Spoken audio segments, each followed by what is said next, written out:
Mari kita sama-sama buka di dalam Efesus pasal yang 4. Hari ini adalah hari Minggu terakhir di bulan Desember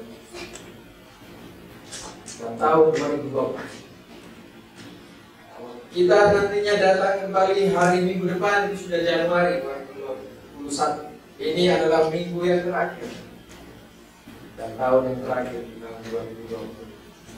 Dan alangkah baiknya jika setiap akhir tahun kita jadikan sebagai waktu perenungan dalam diri kita. Itu alangkah baiknya, supaya hal yang kita sesali, hal yang kita lakukan, hal yang kita salah perbuat, atau apapun yang kita lakukan di tahun ini, kita bisa mengetahui itu dan tidak terulang kembali di tahun 2021 dengan pesan firman Tuhan di akhir tahun ini. Dalam Efesus 4 ayat 22 sampai dengan 24, dan saya akan mengambil judul 3 hal yang tidak bisa dilupakan. 3 hal yang tidak bisa dilupakan. Efesus mengatakan seperti ini, yaitu bahwa kamu berhubung dengan kehidupan kamu yang dahulu harus menanggalkan manusia lama yang menemui kebinasaan oleh nafsunya yang menyesalkan, supaya kamu dibaharui di dalam roh dan pikiranmu. Tidak perlu. Dan mengenakan manusia baru yang telah diciptakan menurut kehendak Allah di dalam kebenaran dan kekudusan yang sesungguhnya. Tidak perlu setiap hari, bukan setiap tahun, bukan setiap bulan, setiap waktu dan setiap harinya kita perlu diperbaiki. Kita harus menanggalkan manusia lama yang akan menemui kebinasaannya. Dari waktu ke waktu sering kita gagal. Dari waktu ke waktu sering kita meremehkan hal-hal yang berharga ini. Dan 3 hal yang berharga ini sering kali kita lewatkan, sering kali kita remehkan. Dan saya mau kita menyimak dengan baik, supaya hal yang berharga ini yang sering kita lepaskan, yang sering kita lewatkan begitu saja, dengan cerobohnya, tidak akan terjadi di tahun yang baik, di tahun yang baru ini, di tahun yang datang 2021. Inilah kenapa saya berikan judul 3 hal yang tidak bisa diulang, karena kalau kita sudah melakukan ini, kita tidak bisa mengulangi lagi. Tapi jika saya berdoa terlebih dahulu, minta pimpinan Tuhan di dalam firman yang Anda dengar. Bapa yang berada di dalam kerajaan surga, dikuduskanlah nama-Mu. Datanglah kerajaan-Mu sesuai dengan kehendak-Mu. Kami umat-umat membutuhkan Engkau. Kami tidak bisa hidup tanpa kasih-Mu. Kami tidak bisa hidup tanpa penyertaan dan tanpa keterlibatan-Mu di dalam hidup kami. Tuhan, ampunilah dosa kesalahan kami, baik itu yang kami lakukan secara sengaja atau tidak. Saat ini Tuhan, kami mau, Tuhan, aku mau jemaat-jemaat di tempat ini membuka hati mereka, membuka pendengaran mereka, supaya hal yang mereka sesali tidak terulang kembali di tahun yang mendatang. Biarlah berperkara melalui firman-Mu, melalui Roh Kudus, Engkau berbicara pada setiap hati di tempat ini. Dalam nama Tuhan Yesus kami berdoa. Semua orang percaya mengatakan amin. 3 hal yang tidak bisa diulangi. Pertama adalah perkataan. Seringkali tanpa sengaja atau sengaja, apa yang kita ucapkan tidak sia-sia. Kita tidak bisa mengulangi. Kalau sudah keceplosan, ini bahaya sekali. Setiap ucapan kita yang kita ucapkan, dan ucapan itu sia-sia, tidak bermanfaat, akan dipertanggungjawabkan. Kita lihat dalam Matius 12 ayat. Tetapi aku berkata kepadamu, setiap kata sia-sia yang diucapkan orang harus dipertanggungjawabkannya pada hari penghakiman. Apa saja itu ucapan sia-sia? Apa sih pastor? Apa sih Pak Pendeta? Ucapan sia-sia itu seperti apa? Ya kan kita lihat. Pertama, ucapan sia-sia yang dituliskan di dalam hukum Allah dalam Exodus atau di dalam Keluaran 20 ayat 16 adalah kata-kata dusta. Itu ucapan yang sia-sia.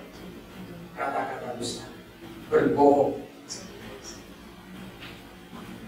Kebohongan di dalam di dalam Keluaran 20 ayat 16, jangan mengucapkan saksi dusta dengan sesama. Kemudian apa? Kata-kata yang sia-sia yang selalu atau yang banyak orang lakukan adalah fitnah. Imamat 19 ayat 16. Janganlah engkau pergi kian kemari menyebarkan fitnah di antara orang-orang sebangsamu. Janganlah engkau mengancam hidup sesama manusia. Akulah Tuhan yang mengatakan seperti itu. Hal yang berikutnya apa? Gosip. Yakobus 1 ayat 40. Jika ada seorang menganggap dirinya beribadah, dengarkan. Jika ada seseorang yang menganggap dirinya beribadah, tetapi tidak mengekang lidahnya, ia menipu dirinya sendiri, maka sia-sialah ibadahnya. Ini kata-kata yang sia-sia. Ini ucapan yang sia-sia. Kemudian apa lagi? Caci maki. 1 Samuel 2 ayat 3. Janganlah kamu selalu berkata sombong, janganlah caci maki keluar dari mulutmu. Karena Tuhan itu Allah yang Maha Tahu.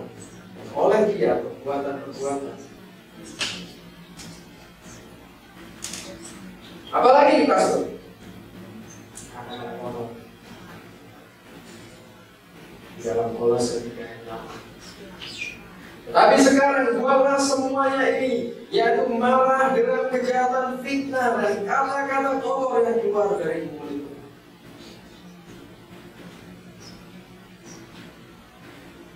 Dan apa lagi? Kata-kata yang sia-sia. Janji, sumpah. Dalam Yakobus 5 ayat 12. Tetapi yang terutama, saudara-saudara, janganlah kamu bersumpah sudah maupun dengan diri atau sesuatu yang lain. Jika ya, hendaklah kamu katakan ya. Jika tidak, hendaklah kamu katakan tidak, supaya kamu jangan kena kemarahan. Ini semua ada di dalam kita. Kita sudah mencatat. Bisa bagus sekali kita renungkan. Ini kata-kata yang dikatakan Yesus ini adalah perkataan ucapan yang sia-sia, yang nantinya akan dipertanggungjawabkan pada hari pengadilan. Lidah tidak bertulang. Lidah tidak bertulang, ya.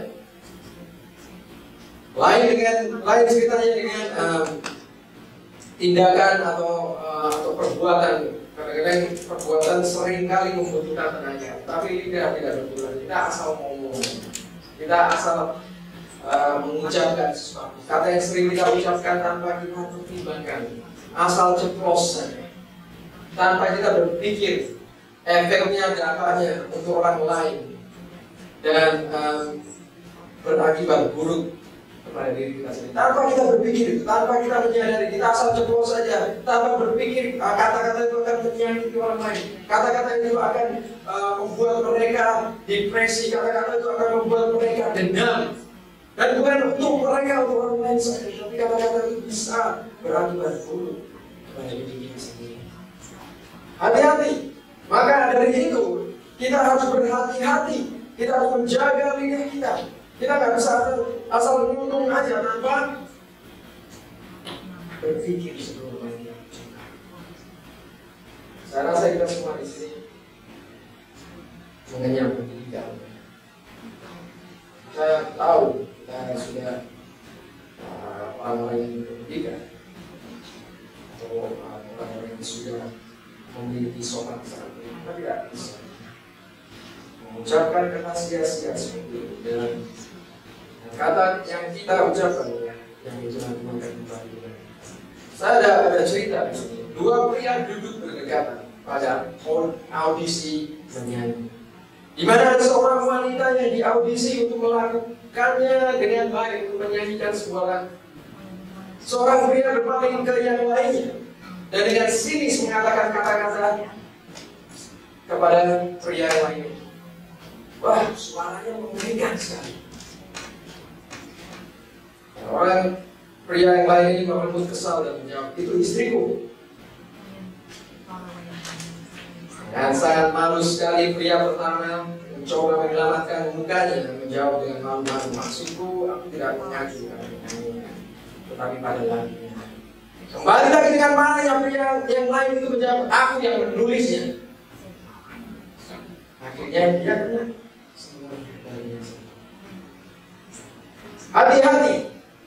Kalau kita mengucapkan sesuatu, mungkin Anda selama ini tidak, atau lebih cocoknya belum terkena akibat dari ucapan Anda sendiri yang sia-sia. Mungkin Anda saat ini belum mengalami konsekuensi atau akibat dari ucapan Anda sendiri yang sia-sia. Namun ingat, seperti yang Yesus katakan, setiap perkataan yang keluar dari mulut kita harus dipertanggungjawabkan pada hari penghakiman. Oleh sebab itu, berhati-hatilah dalam mengucapkan sesuatu, karena apa yang telah kita ucapkan tidak akan bisa kita tarik. Kita nggak bisa mengulangi perkataan kita. Kita tidak bisa menarik lagi perkataan. Kita harus menjaga diri kita. Saya mau bertanya kepada saudara, kalau Anda mau menjawab, Anda bisa katakan. Siapa yang suka hidupnya mengalami kesukaran? Ada nggak? Siapa yang hidupnya suka mengalami kesukaran? Kesulitan di dalam hidup? Gak ada ya? Saya juga, bukan saya sendiri yang katakan ya. Gak ada yang mau. Lihat atau dengarkan apa yang dikatakan firman Tuhan. Jika Anda mau mengalami kemudahan, jika Anda mau mengalami terobosan, berkat, kelancaran di dalam hidup, lihat apa yang dikatakan di dalam Amsal 21 ayat 23. Siapa memelihara mulut dan lidahnya, memelihara diri daripada kesukaran. Kalau Anda saat ini mengalami kesukaran di dalam hidup Anda, kalau Anda tidak mengalami terobosan, atau Anda mengalami suatu kemacetan di dalam apapun yang Anda lakukan, Anda harus menentukan itu. Apakah mulutku sudah menjadi berkat?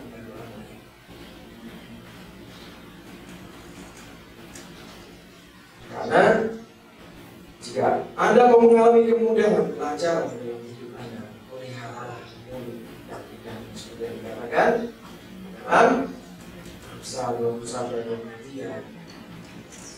Karena itu akan memelihara diri kita sendiri daripada kesukaran.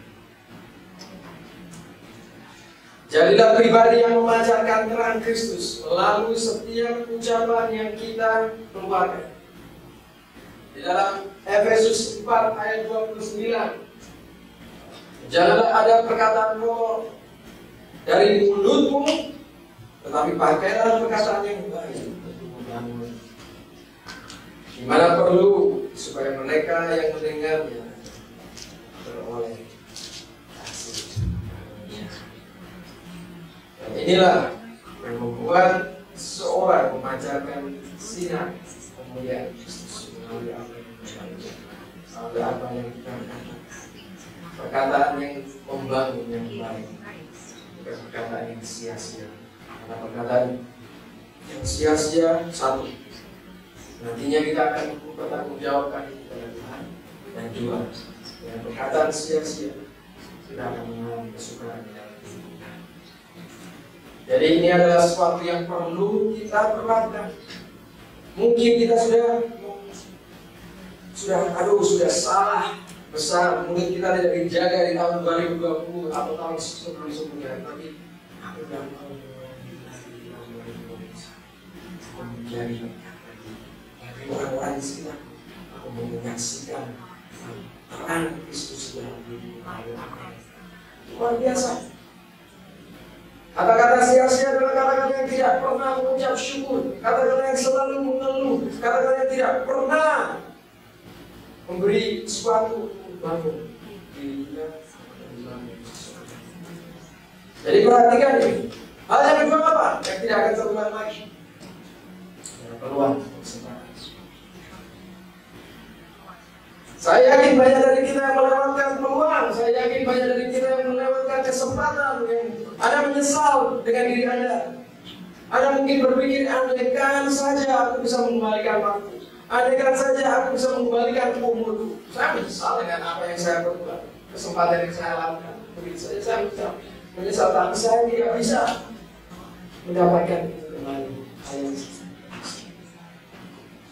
Kesempatan yang terlewatkan terkadang tidak akan pernah kembali selama-lamanya. Kesempatan bukan muncul begitu saja secara acak, tetapi kesempatan datangnya dari mana? Dari Tuhan. Kita akan lihat di dalam Yesaya 43 ayat 19a. Dikatakan bahwa lihat, aku hendak membuat sesuatu yang baru, yang sekarang sudah tumbuh. Belumkah aku mengetahuinya?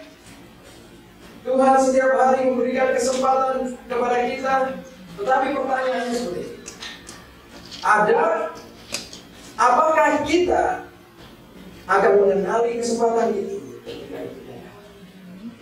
Setiap hari Tuhan memberikan sesuatu yang baru. Ketika kita bangun dari tidur, sesuatu yang baru. Tetapi pertanyaannya, apakah kita mengenali kesempatan yang Tuhan berikan itu? Khususnya Anda yang saat ini telah mendapatkan anugerah kesempatan yang kedua. Ada di tempat ini saya yakin Tuhan sudah memberikan kesempatan. Tuhan sudah memberikan lagi peluang yang kedua, atau peluang yang ketiga, atau kesempatan yang keempat.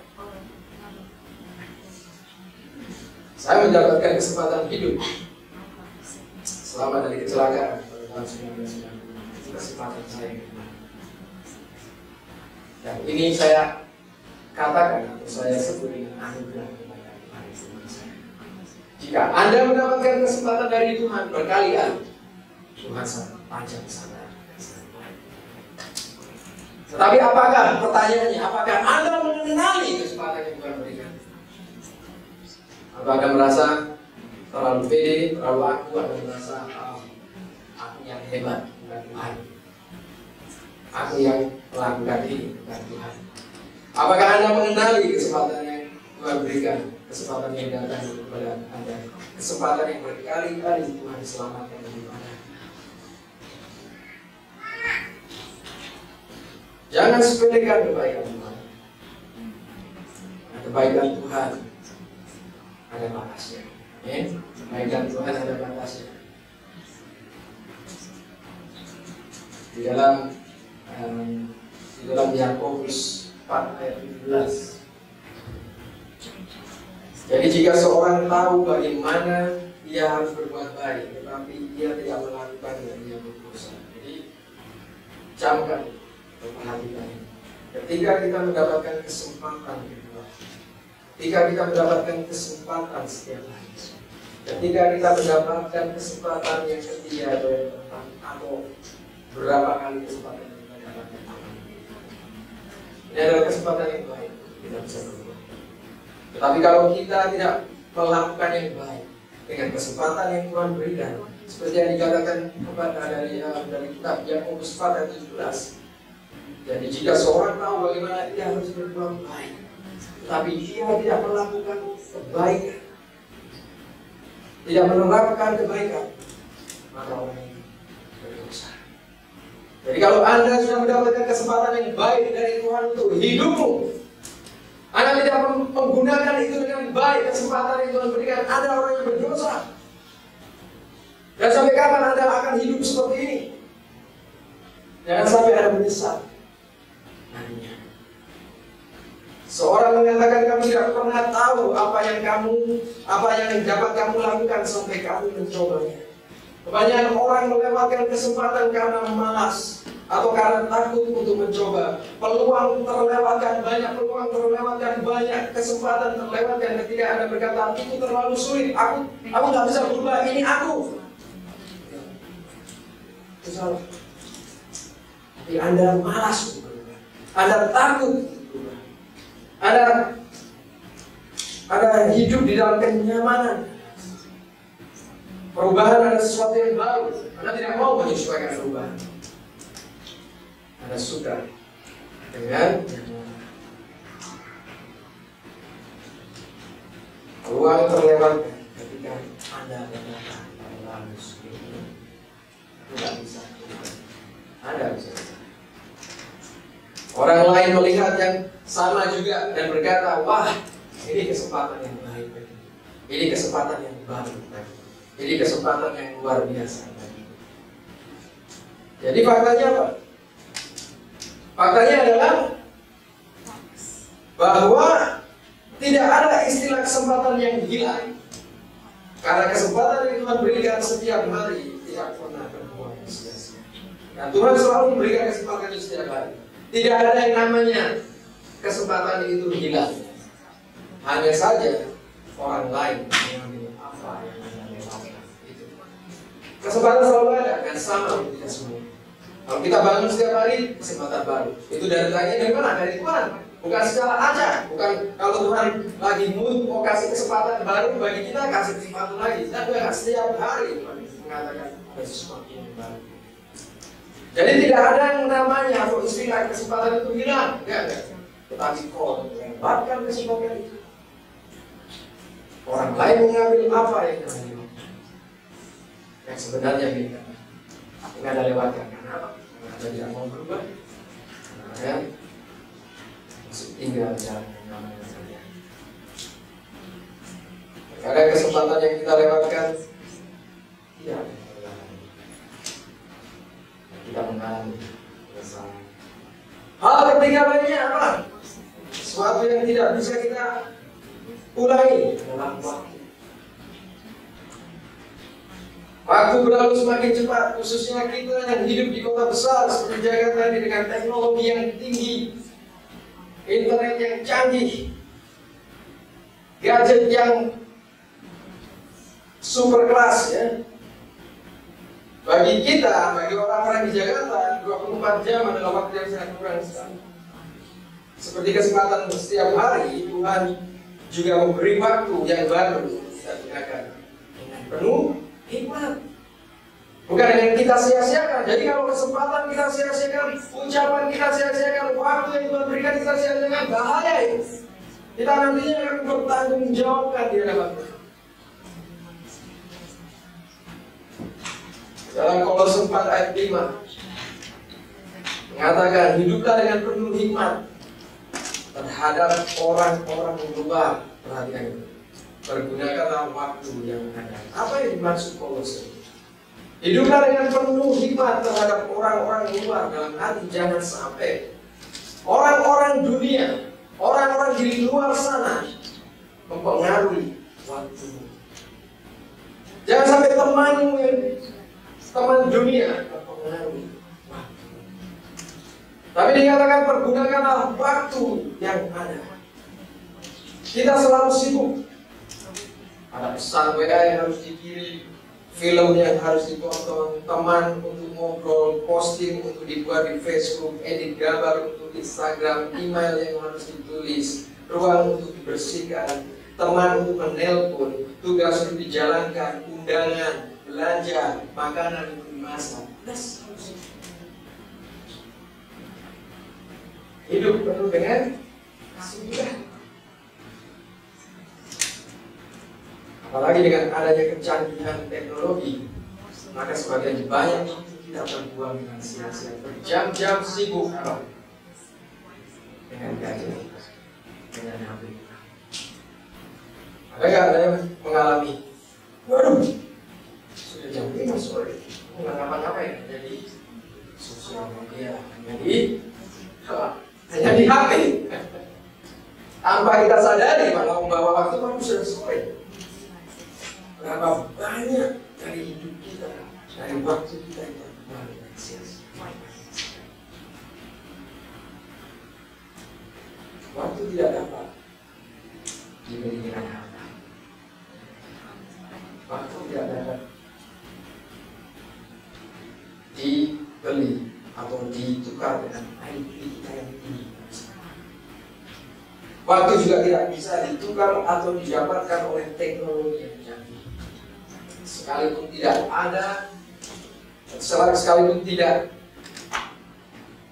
teknologi itu canggih, orang-orang sudah pada pintar, IQ-nya tinggi, kepintaran yang tinggi, tidak akan bisa menambah jumlah atau melebihi waktu. Kita hanya diberi satu hari adalah 24 jam. Ada orang kaya tak bisa menambahkan waktu 25 jam, tidak lebih jauh, karena tidak bisa sendiri. Ada dengan kepintaran Anda tidak juga bisa mengubah waktu menjadi 25 jam atau lebih dari 24 jam. Dengan teknologi yang canggih, orang-orang tidak akan bisa mengubah waktu menjadi lebih lama lagi. Siapapun Anda, tua, muda, kaya, miskin, kuat, lemah, kita semua diberi porsi waktu yang sama, dalam 24 jam. Bagaimana kita? Karena itu jadi urusan kita dengan yang sama. Dalam kitab Pengkhotbah, dari salah satu orang yang terkenal dengan bagian tinggi selalu menuliskan ini. Pengkhotbah 9:11. Lagi aku melihat di bawah matahari bahwa kemenangan perlombaan bukan untuk yang cepat, dan keunggulan perjuangan bukan untuk yang kuat, juga roti bukan untuk yang berhikmat, kekayaan bukan untuk yang cerdas, dan karunia bukan untuk yang cerdik cendikian, karena waktu dan nasib di alam mereka. Ini luar biasa. Memang benar. Gak peduli ada orang kaya, ada orang miskin, ada tua atau ada muda, ada lemah atau kuat, semua yang mendapatkan porsi yang sama. Aku juga dikurung dalam waktu 24 jam. Gak ada yang spesial di sini. Siapapun Anda.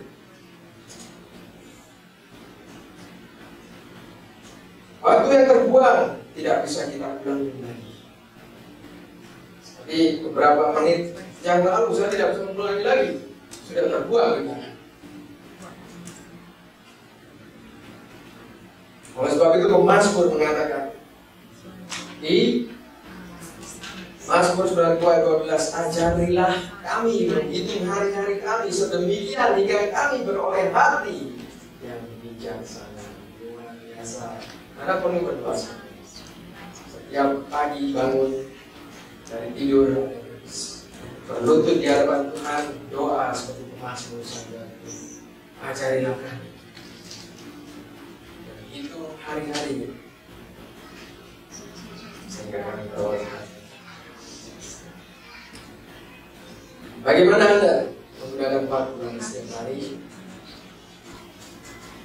Efesus 5 ayat 16 sampai dengan 17. Dan pergunakanlah waktu yang ada, karena hari-hari ini adalah jahat. Sebab itu janganlah kamu bodoh, tetapi usahakanlah supaya kamu mengerti kehendak Tuhan. Ini juga pedoman yang perlu kita terapkan di dalam hidup kita. Hari-hari semakin jahat. Tidak lagi harapan bagi umat manusia yang berdosa, bagi dunia yang penuh dengan dosa. Oke, oleh sebab itu jangan kamu bodoh, jangan kamu menjadi serupa seperti dunia, jangan kamu menjadi orang-orang di luar sana. Tapi usahakanlah supaya kamu mengerti apa kehendak Tuhan. Dan Tuhan adalah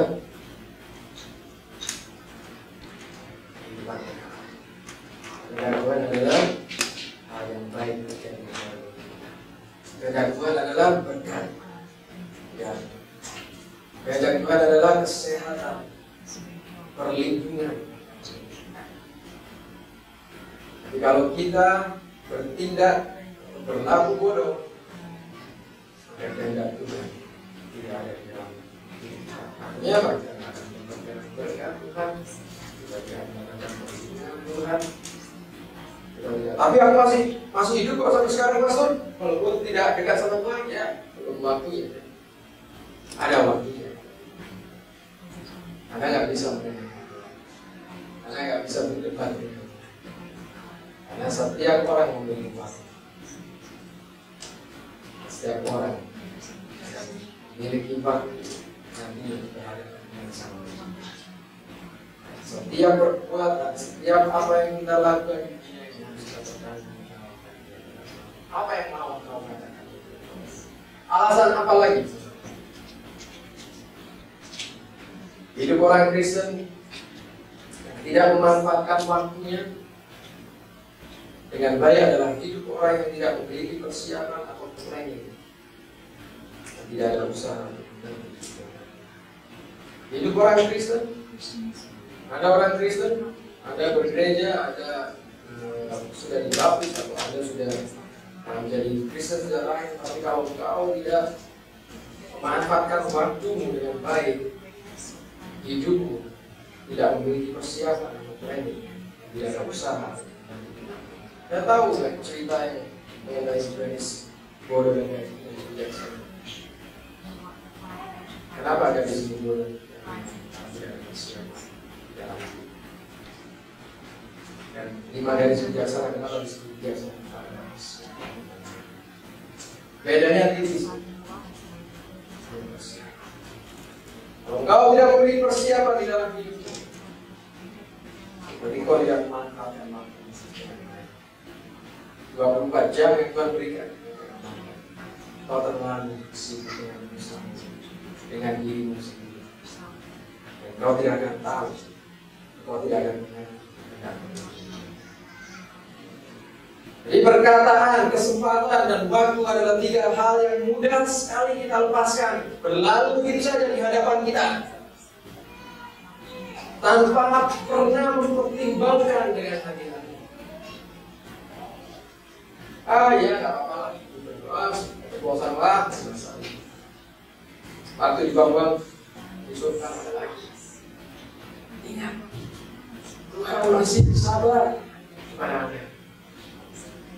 Saya mendorong kepada kita semua untuk mengingat 3 hal yang sangat berharga ini, karena hal ini tidak akan pernah terulang kembali di dalam hidup. Kita harus diperbaharui, dikatakan di dalam ayat bacaan kita. Saya akan bacakan sekali lagi bagi Anda, yaitu bahwa kamu berhubung dengan kehidupan kamu yang dahulu harus menanggalkan manusia lama. Kita harus menanggalkan manusia lama. Kita tidak hidup sama selamanya di dalam kehidupan yang lama, yang menemui kebinasaannya oleh nafsunya yang menyesalkan. Supaya kamu diperbaharui di dalam roh dan pikiranmu dan mengenakan manusia baru yang telah diciptakan menurut kehendak Allah di dalam apa? Di dalam kebenaran dan kekudusan yang sesungguhnya. Itu yang Tuhan, yang firman Tuhan katakan. Dan ini adalah bukan hal yang sangat sulit untuk kita lakukan, ya.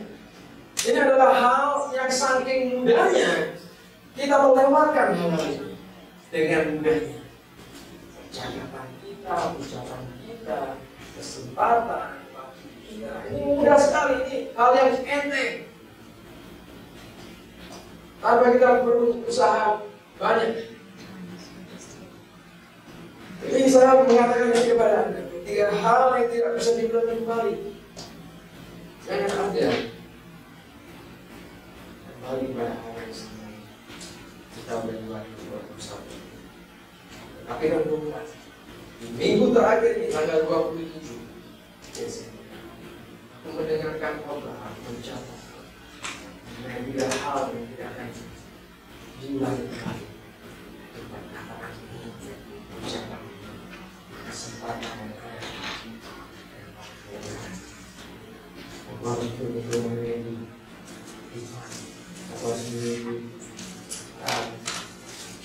kebijaksanaan supaya aku bisa tidak berdosa, tidak mengulangi kesalahan yang sama di tahun 2021. Katakan amin. Amin. Mari kita tundukkan kepala kita, tutup di dalam. Hari ini kita ingatkan lagi, jaga ucapan, jaga peluang, jaga waktu yang masih kita. Kita bisa berkumpul di tempat ini karena itu anugerah Tuhan, kebaikan Tuhan.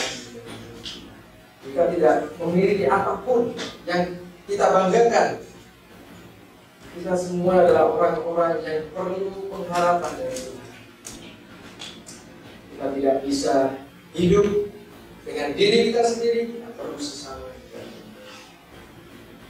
Diperhatikan apa yang kita dengar. Sudahkah Anda mengerti bahwa hal yang mudah kita lewatkan adalah hal yang penting? Jika kita sia-siakan ketiga hal ini, maka engkau akan mempertanggungjawabkan semuanya. Oh Tuhan, ampunilah aku saat ini. Aku baru ngeh amalmu.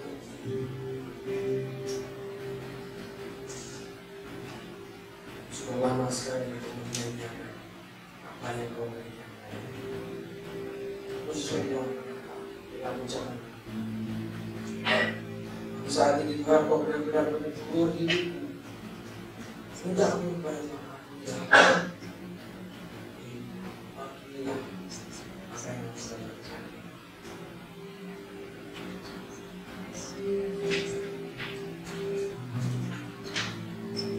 Jika Tuhan ada mau berjaya dengan di minggu terakhir sebelum pergantian tahun, sudah saya akan berikan waktu di mana Anda bisa berlutut di depan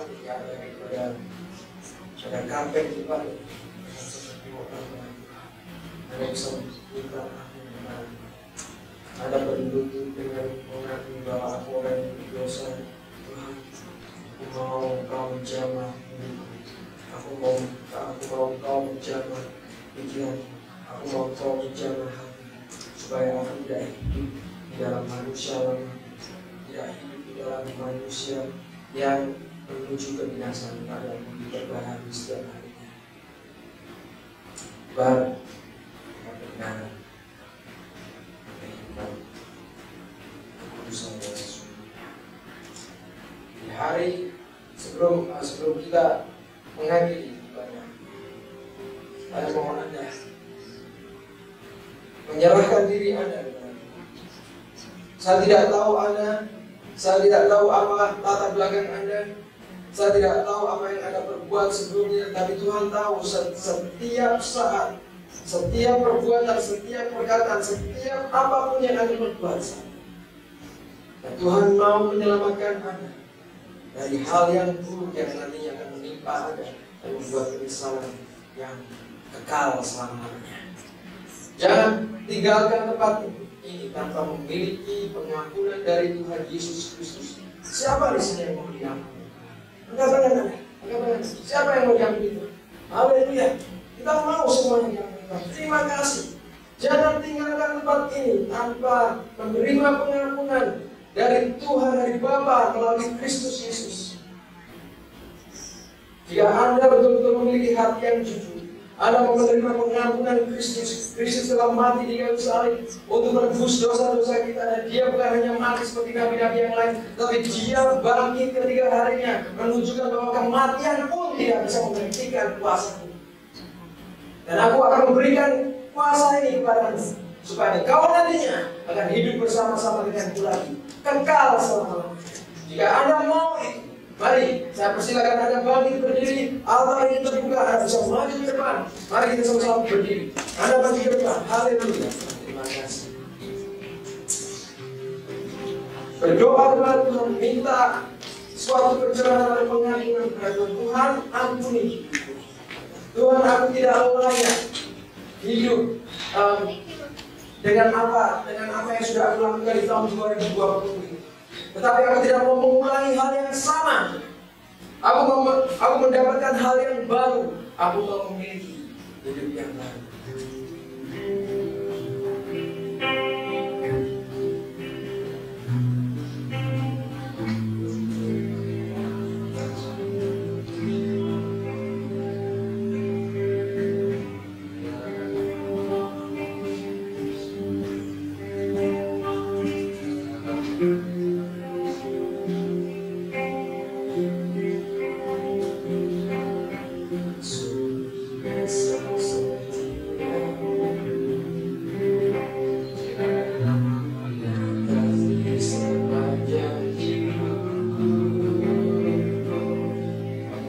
Ya